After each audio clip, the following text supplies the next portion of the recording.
So as things stand, they bid £150 million, which was flat out I've got, rejected I've by got to come in. Liverpool. I've got to come in. I've got to come in. Right. I'm sick of this 150 million shit. It's not 150 million, and I don't know why they've done this. The Sky Sports News decided this because the bigger the number, the better it sounds. It's bollocks. It's £100 million. What do you think it is? It's 100 £100 million with add-ons. You don't just say the minute. It's not like if he goes to Saudi Arabia and he dies the next day, we ain't getting any of the add-ons, are we? So it's £100 million. It's the same thing with whoever we bought. Darwin Nunes or 90 million or where 85 million. No, they paid 60 million for him, and then there's like add-ons.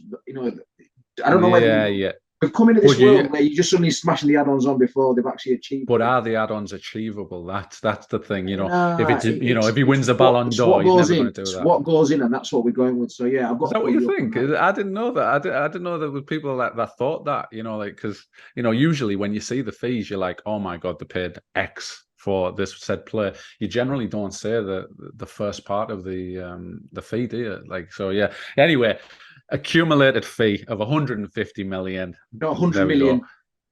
100 million. But with add-ons making it to 150, and then with add-ons again, it looks like they're coming back in with a 175. And potentially now they're talking about a 200 million. Now, bear that in mind, Ty, including all add-ons. Let's say they're achievable add-ons. What is Mo Salah actually worth, and what would you sell him for as a Liverpool fan? Two different questions. It's such a hard question.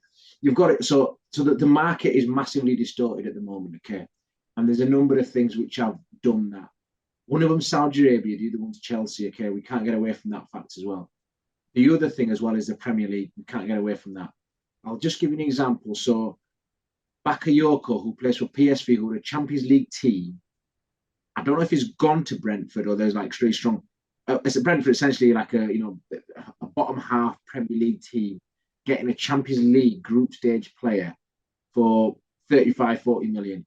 You've got Saudi Arabia paying absolutely ridiculous amounts for some average players, some good players as well. And then you've got Chelsea buying players like Mudryk and Cole Palmer for 45 million and Mudryk for 90 million. And the market is just so messed up. So now we've got Mohamed Salah, who's one of the best players in the world. He's 31, yes, but Salah looks after himself very much similar to the way I'd say Thingy does as well. What's his name? Ronaldo. I think the similarities between him and Ronaldo are they're really close. I think there's a lot there. Yeah. Ronaldo's still going till he's the late 30s. Salah's 31. And I think people thinking, oh, he's into his 31 and that's it. I think Salah's probably got another 5 or 6 years at the top level. Now, there's the other thing around going to Saudi Arabia and Saudi, and we spoke about this before in another podcast. Saudi Arabia is very different to China, which everyone sort of thought, oh, China. The Chinese model was the clubs were funding it, whereas this is being pushed by the Saudi government. They have got more money than anyone else in the world. And Guardiola made a really good point when he was in an interview. He was like, oh, people are moaning about Saudi Arabia, but when they want to come for your place and you want to get rid of them, you roll the red carpet out for them. It's like, who do you want? Take your pick. You know what I mean? We'll pay what you want. Yeah, exactly. Whoever you want to get. So can you imagine Chelsea? I mean, they helped Chelsea out, didn't they? Mendy went, Koulibaly went. They had another player that went as well. So all these players that they're trying to get rid of for FFP and trying to make things like Saudi Arabia helping them. These clubs are helping them. So no one's not Saudi. So you can't. I've not heard any Premier League clubs whinging and moaning about them. Like Liverpool, we can say what we want about Salah, but they took Fabinho, they took Henderson, who, that's two big players on big wages, and we got good money for them. So I think there's a little bit we need to look at internally as well in terms of the finances. But I've not answered your question, so I will go back and answer your question. Salah in this current market, for at his age and what Saudi, I would probably say I'd say 150 million isn't far off. But I think it's got to be a lump sum. I wouldn't be on any add-ons just because Liverpool have not want to send him. He's one of the best in the world. Planner. As a Liverpool fan, for him to go at 150, I'm still saying no. At 200 million, I just think we have to accept it. I think it comes to a point where it's like you just have to accept it. There's like we've got 4 players, we've got 4 really good attackers. We're obviously going to have to go and buy someone younger, newer to come in. The question is, we'll just be fighting someone else to get a really good player again, And I think Salah's been brilliant, and I hope he stays. But I just think when he gets 200 million, FSG might just take that decision out. Exactly, yeah. And then just say, like, we can't say no to that. Yeah, obviously everybody comes at a price eventually, and Liverpool have got 100 million odd from Casido. Like that's not only the money that they have, but that's the money that they set aside for that particular player. You add another 200 odd million, you've got 300 million. Quick maths, and then you can start developing your team. You can start doing what you referred to as the Coutinho moment. Where you can potentially bring in a world-class centre midfield, like an actual defensive midfielder. You can bring in a centre back, which we've been crying out for, and it doesn't look like we're actually going to get. And cover for left back, well, a new left back potentially to take over from Robertson, and obviously cover in quality in the right back slot. So, that 300 million would go a long, long way, and 200 coming from Salah, of course. So 200 for me is the number. But, you were speaking earlier about what the club's rolling out the red carpet, and, they're only helping out the likes of Chelsea. Can there be a hindrance as well? You think of the Liverpool-Newcastle game. A lot of people were talking about, is this to throw Mo Salah off? Surely it's not just for a one-off game. They're thinking about Liverpool and the potential for putting Liverpool stars off, because the bid for Joe Gomez, Kanate. Well, there was talk about Kanate, but Joe Gomez, Mo Salah. Liverpool and Newcastle are on the same frequency when it comes to competing for a Champions League position. Could it be destabilization? No, I think that's a bit far-fetched, and I disagree with that. I still don't. I mean, as much as Newcastle, I don't think they're at the level of Liverpool. I think Liverpool are still ahead of them, and I think it showed on the game that they played against each other. I think Newcastle, yes, they got in the top four. They won't finish in the top four this season. I just don't think when you come to the sort of top table, you've got to play Champions League football and then weekend football. It's a big ask, because every game, you've got a huge game every 3 or 4 days. When it's just a Premier League, you've got a week to prepare every time. It makes a huge difference. So I don't think they're there yet. I mean, with all due respect, players like Dan Burn, they're not going to be Nick Pope. They're not really, they're not going to help you win a league or really challenge for the top honours. So yeah, I'd put you up on that point. But no, I'm not buying that conspiracy theory. It's got nothing to do with it. I think you've got a few, PIF obviously own a few teams from there, but they just want to go for the players. I mean, they've got Henderson and Fabinho quite early. The only thing around the Mo Salah, there's got to be a thing around it. If they really wanted him, surely you go in like early August or mid-August just to give Liverpool a chance to buy a replacement. If you go 200 million, then it's like, now it's almost like you can aim for 200 million in January because we can get someone in. Do you know what I mean? I think that's the bit that we need. That's it was. And even if we stay with him, he stays with us, and then he goes to 100 million next summer. That's it is. It is what it is. But I think we're so into it now. I mean, by the time this is released, he might have gone. I mean, I fucking don't know, do it. Anything. It sounds like it seems like a really fast. Even Beth, I know, but it doesn't even bear thinking about. But what you were saying there, you're about to say that it's just going to be such a fast moving thing if they want him. And I like your idea of, if you do want him, you give us no time to operate. You can have him on. You can have him in January, and we'll be able to spend it then. If you were to put your neck on the line, would you say, like, let's predict, is he going to, yes or no, is he going to go by the end of the Saudi window? You changed your question. I thought you were going to end of the English window. I was like, no, not the end of the English window. No, that. But I think that's another week in it, and I think there's got to be speed for you. Someone's got to look at that. I think it might be 2. Is it 2 weeks? Fucking hell. Well, yeah, it'll be. I mean, if we turn it goes to 200, we turn 200 million down. They come back with $250 million.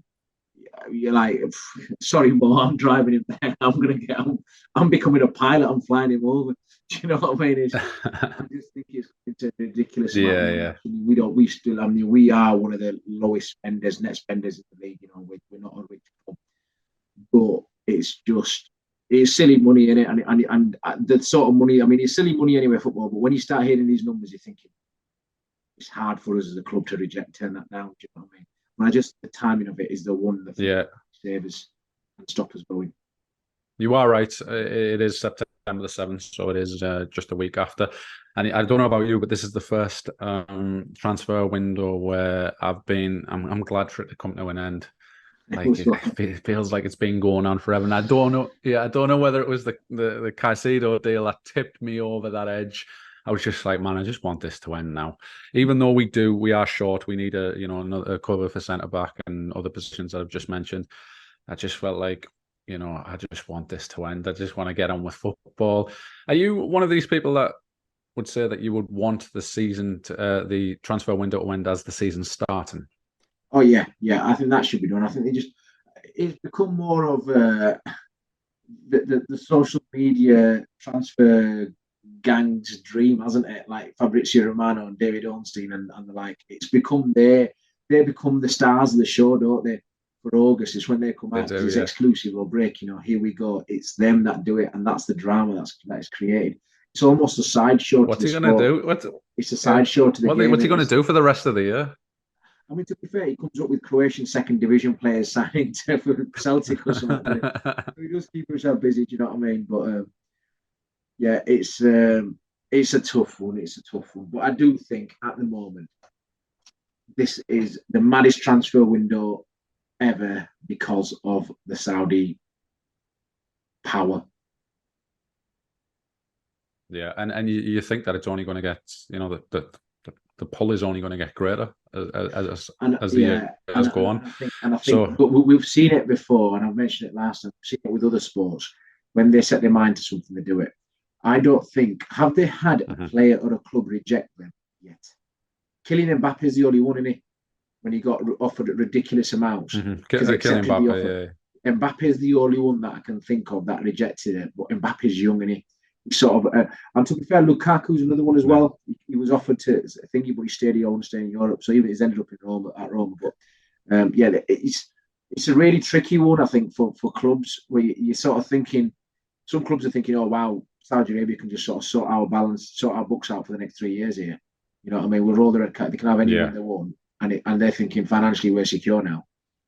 But there are knock-on effects on the team manager. Yeah. It doesn't seem like Mo Salah's rejecting it. His agent is quite quick normally to come out. And he was early on. He was early. Yeah, he was early on when he was saying that it's way too early. So, but he's very quiet now. But yeah, £1.5 million a week. You probably would be a little bit quiet. I'll just see what you want to do first. Yeah. I mean, if you look at it, what is it? £72 million a year for Mo Salah. Whatever it works out, that is ridiculous. Isn't it? £1.5 million times 52. They don't even pay tax. I know that's not. It's what, like 77, 78 million a year. Like what are you even going to do with that? That's a different question. But, I mean, the bit around Mo Salah, I think that's sort of making me think. I can see it from Salah's point as well, because he is an Arab legend. He's so big for the Muslim world. They are getting the top Muslim players as well. So I do think there is something there as well, because he wants to be part of the project that started, and Arab football is at the top of it as well. Again, you know what I mean? It's not like the Premier League when it started; it was the English players that made it. It was the foreign players that made it, and it's exactly the same in the Saudi League as well. So it's dramatic and sort of compulsory viewing, isn't it? As they say. Yeah. I do think Liverpool will likely command a similar fee when they do come to sell me, even if they held on for him for another year. But last question on this particular subject: the owners, they're going to take stick regardless, even if they're selling at 200 million, aren't they? Yeah, but I think it's understandable. I mean, if they sold him at 150 million flat, I couldn't knock them. You know what I mean? You look at the economics of the deal and what it looks like for the club moving forward. And we know what I mean, when they came all those years ago, they were straight up to be what we can afford, what we will back the club. And it's what they've done, do you know what I mean? They always spend within their means. And it's like, it's why we've always got a sort of cent to get. And when we were on about Caicedo, Klopp said we absolutely stretched ourselves to the maximum for that. And I believe him as well. So, this obviously helped the club differently. But I wouldn't knock them, man. And I know FSG get a lot of stick, but I mean, I know it's probably, I shouldn't be comparing them to Hicks and Gillette because anything's better than Hicks and Gillette, but Yeah. Looking forward, I always think, right, I know where I am with this, you know what I mean? I'm happy, I'm proud of the club, I'm proud of the way that we run. And there is that bit that we know we haven't got a shake or someone just sort of, you know, giving us money whenever we want and buying whoever we want. There's a bit of, you know, there is some smart recruitment going on. There's some smart selling. You know, you're making your bouncy books. There's proper football management going on. Yeah. We'll continue with Liverpool. Are you happy with the window so far? Obviously, we brought in Szoboszlai, McAllister, Endo, Gravenberch, so pretty much a whole new midfield. And is there anyone else added to that? No, I don't think that. No. Yeah, I think that was it. I'm no. I mean, you look at who we left. We left Milner, Keita, Oxlade-Chamberlain, Henderson, Fabinho. Those four are better than those five, you know, in terms of playing. And I think that's been a massive upgrade. I think the Gravenberch signing is a big one, and I really, really like him and rate him.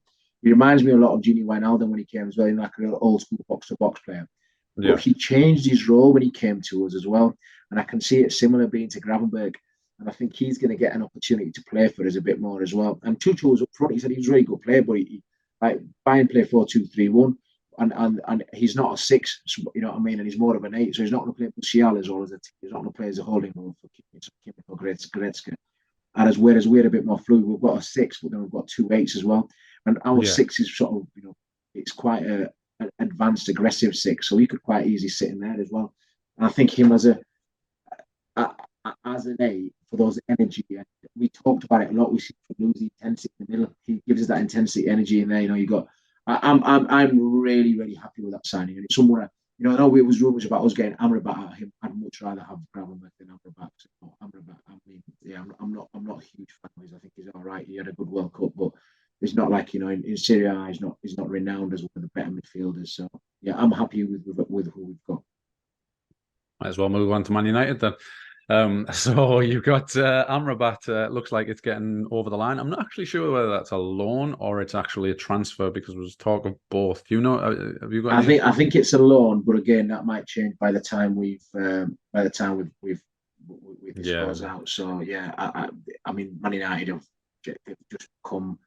I mean, at the start of the transfer window, I said we've been a shambles and we should be, you know, when we got knocked back by Lavia and Caicedo, we went back to fill some fucking low ball offers. And we said Man United have done their business early and done it right. But Man United have just reverted back to form now and just been an absolute shambles. And we've actually come back to, we seem to have like a bad 2-week spell in about a 3-year window of transfers. Man United were good, but they've just gone to shit again now. I mean, like, they've ended up with Reggie on a loan. They've got Johnny Evans on a 1-year deal.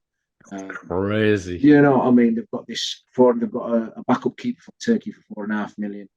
They've just got, I mean, I don't know. I mean, that the team just looks like, I mean, I don't think Amrabat's the one that's going to save them. Have you watched their midfield recently? It's just poor.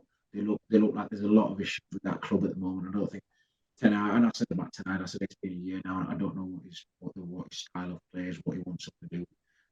He's got Onana there, and he just looks like he's got a mistake. So I think there's a lot of question marks in there. So players like Onana and stuff, when they're playing Champions League, it's great because you watch them once every month, whenever they're playing against your team, you watch them, all right, he's good. But it's how you see, and I said it at the start, he's really good at the ball, but he has got a clanger in him. You know what I mean? Obviously, he's already thrown a few of them in. So I think they've been. It'd be a very average and an underwhelming transfer window if I were a Man United fan. Absolutely, but I don't know whether it's the respect is the right word, but you know, you've kind of almost got to respect the clubs that have to stay within the confines, because from what I understand, it is FFP that's stopping Man United from spending money. Now, if Man United can't spend money, who can spend money? And Chelsea, that's the next club I was going to move on to, obviously. They seem to be finding all kinds of loopholes. You know, we're going back to the Abramovich era where they are now reaping the rewards of those continuous signings of all of those younger players that were up and comers, where they could get 30 to 50 million at a time as a sell on later on in life and not actually play for the club, just send them out on loan everywhere. And now they're reaping them rewards. The Premier League have to be like show some kind of accountability and look into them and not give them a slap on the wrist, because it almost looks like they know that something's coming with all of these 8-year contracts. They know that they're going to get hit with some kind of a fine or something like that. But sometimes the ends justify the means. Your thoughts on Chelsea's I mean, Chelsea, the way they've done it, I mean, these guys, they're not footballing experts, they're business experts. They understood the company, they've read it, they've understand the league rules, everything around it, and what they can and can't do. They've obviously gone with the 8-year plan, and they've spread the costs over 8 years, and how it looks on the balance sheets year on year. They're FFP. On top of that, they've got players from the academy that they've sold. So if you've got an academy player on the balance sheet, he's down at zero because you've not paid out for him. So when you sell him, it's bang 55. So Mason Mount, obviously got 60 million pound profit. Thanks. Callum Hudson-Odoi, X amount, whatever he went. Loftus-Cheek, bang 20 million. So all these players. So you've got another one who's just got the Matson. He's got Burnley for 31 million. I mean, I don't know all about him, but 31 million. That's going to go, if it goes through, that's going to go bang on profit. Whereas that goes on your profit straight away. But these players that you're buying, they're going to last. So they'll spread out over 8 years. So even if you do spend $1 billion over 8 years is still 120 million a season, which is well under what you can do. Do you know what I mean? So there is what's the word? What's the phrase? There's thought behind the madness. You know, there's planning behind the sort of craziness, what it looks like. But I think that there will come a point where they're getting all these players. I think could go one or two ways. I'm stating the obvious here. Really well because the players sort of grow and they show the potential for a couple of years, albeit it goes really bad and they end up selling them and they make a slight loss, but they're getting the money back to them straight away. Do you know what I mean? So I think the way they've structured it and the way they've done it, but then you still need to have $1 billion in your pocket straight away, don't you? Yeah. So it looks like on a Man City, they got Mateus Nunes over the line. They had Kovacic earlier in the window. Trying to think of anyone else. What do you think of those two? And Gvardiol, of course. What about their window as champions? Really good. They've had the best window, I think, out of everyone. Doku as well. Yeah. I was going to say So they've got those for him, but they've got obviously Mahrez is gone, Gundogan's gone, Laporte's gone.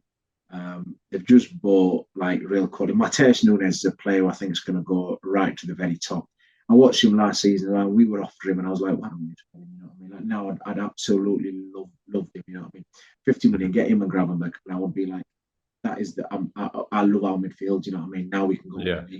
Don't get me wrong, there's room for improvement for him, but he's a really, really good midfielder, and I think under Guardiola as well, he can just go up to the level. The only thing with it is Guardiola could do what he does with some players, and he just doesn't play him for a bit and see something wrong with them, or it doesn't quite click, and then they sell him in a year's time. Do you know what I mean? The one player that I think, looking at this, I'm thinking, what am I doing here? It's Calvin Phillips. You know, you're getting Kovacic, you're getting Nunes. Like, where does he fit? Where's he going to play? I don't know. I don't see him. I don't see where he's going to play. Yeah, that's what a lot of these players have got to think of. You know, we've just had the England squad announced, and Maguire is in the England squad. Yet Johnny Evans has joined Man United. Now, if Johnny Evans gets put into a game over Harry Maguire, what does that say about? Luke Shaw's playing left back as playing centre half ahead of Harry Maguire. That just says it all, doesn't it? You know what I mean? It's ridiculous. So other, big headlines, or one of the signings of the last couple of days for me is Ansu Fati at Brighton. What do you make of that? And where does that come from? Just absolute left field. But I remember when he was first coming through, everyone was like, this guy could be the new Messi. He's unbelievable. And he's just sort of like, he's one of those players that just sort of like came flying onto the scene and they didn't actually kick on. But he did have a good pre-season. And speaking of Xavi said to him, and he was asking, I want to play regularly. And Xavi said, I can't guarantee you that. So I think it's right for him. And he's gone to a brilliant club, a club that plays football really well. And I can see him being a really, really real big success. I mean, you look at their wingers, they've got Matoma and they've got Solly March. They're probably the first two. And I'm thinking, well, who does he come in for? It's probably going to be Solly March. So I think it's a really exciting signing for Brighton. And it just shows the level at which Brighton are going and what they're doing. I mean, to be fair, they've had a good window as well. They Thingy left, Caicedo, and they went and bought. They had this guy from Lille or somewhere in France in straight away for 20 million. They're just smart. I mean, Tony Bloom's one of the shrewdest operators going, so they know what they're doing. Yeah, and the manager, it seems like he has a pull, like, to get like Fatty over the line. Like, he must have some kind of pull in the European game, something that we as Premier League fans are not necessarily privy to. So look like a right outfit at the minute. Forest are doing Forest things. Doing like I don't even know. You know what? I don't even know who they've signed. I know Brennan Johnson looks like he's going to Spurs, which I think's like I didn't see that coming. That's a cracking signing was it for like Spurs. Do you know? something like That's 40... the first signing. I've got to say that's the first signing, and that's the one. The signing's the window, and I think he's actually gone for what he's worth there. That's like a normal. Yeah. That's a good. It's a lot, but it's the right amount. 45 million for him. I'm like that's a good amount. Matthias Nunes to Man City's I think about 50 million is about the right price. So he's gone. I think he'll be a really good player because he gives him cover. He can play down the middle as well. And I think that's a good, really shrewd signing that from Spurs. When did 50 million become the new, oh, yeah, that's about right? For every single player, pretty He's much. just, I know. He's just like, 50 million when Torres won 50 million. Oh my God, Torres won 50 million. It's ridiculous, isn't it? Now it's like 50 million is the new 5 million, really, isn't it? That's the way we've got to look at it. That's it, isn't it? You've got Hudson-Odoi. Looks like he's gone to Forest as well. He was obviously touted with Bayern at one point. I know also got Sangara, which was someone who was heavily linked with Liverpool. Yeah. Now that'll be a decent sign as well, if they can get that over the line. I just wanted to speak about one that didn't go ahead. Doesn't look like it's going to get over the line. Is Paulinho? Have you seen? I have, yeah. So I mean, I was panicking slightly as a Liverpool fan, thinking, "Oh, he's not gone." So what might happen is they might cancel the Gravenberch one to get him back. But yeah, I think it was because Fulham couldn't get a replacement for him. That's why they pulled the plug. So the 60 million pound was agreed, and again, I think that's probably about right as well for him. I think he's a good player. Do you know what I mean? So yeah, 60 million not for him. And yeah, I think Thomas Tuchel is just like, it is what it is. We've got to crack on with it now. I think we get this late in day. It's just like we've got to move on with it. Yeah, brilliant. And so we're just going to wrap this part of the section up. Thoughts on best and worst transfer window?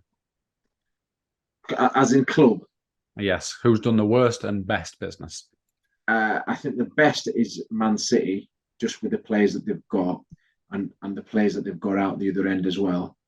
And the worst would be, it's a really tough question, that worst. I think there's a couple of teams that sort of stick. I think Everton have been poor, but again, they're skint, and it's like, well, what do you do with it? Do you know what I mean? So I don't know how much we can really sort of go into them. And the other one is, I mean, any of the promoted teams, I think Luton and Sheffield United have been pretty poor. Do you know? But then it's like, it's the sort of pool that you're shopping in, aren't you? Do you know what I mean? You can't get the players if they don't want to come to you, and you can't get the right quality to be Premier League. So the tough one, I don't know. It's a bit of a fluffy answer for the worst, but the best, I think Man City had the best.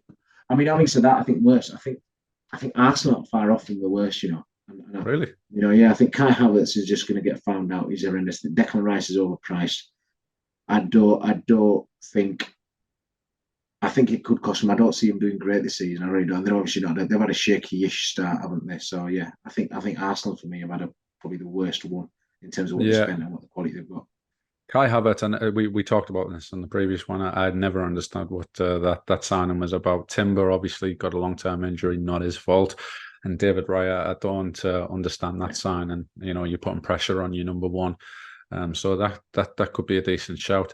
And one last one, your player to watch from the players that have come in. Dominic Szoboszlai.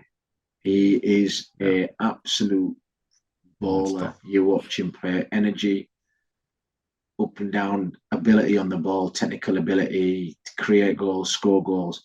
And if you've watched any of Liverpool's set pieces recently, he's actually taking them ahead of Trent, which I never thought I would see. So I think Dominic Szoboszlai, as he gets sort of embedded more into the team and integrated into the club and running the league, I think he can really, really kick on and become a great for Liverpool as we move on. But just really impressed by him to start with. Excellent.